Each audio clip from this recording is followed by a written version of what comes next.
Hey everybody, it's Kyle from Hermes Holidays here again for you. It's day 2 for me on my Reconnaissance mission of beautiful Tuscany.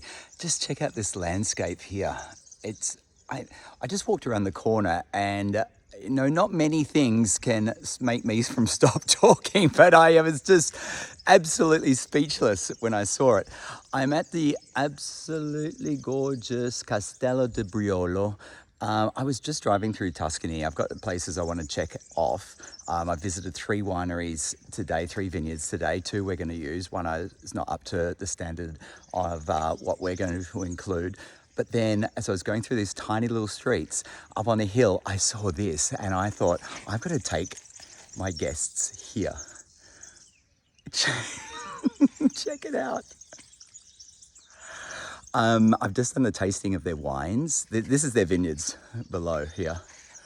And it really is going to be an incredible experience. We're going to tour the castle, Castello. It's a private residence. They actually still do live there as well. And then we're going to go down to the winery and do some tastings. Look, there has been a huge amount of interest in this already. So if you're thinking you may want to attend, may want to join, please drop me an email so I can put you on the early release, so you'll be able to get in and get one of the 20 rooms that we have at our own castle, which is absolutely spectacular. I've only just given you a sneak peek of the Contessa's room, but you'll fall in love with it. There's no better place that you could stay if you're doing a trip in Tuscany. But for now, I'm going to say arrivederci and see you tomorrow. Ciao.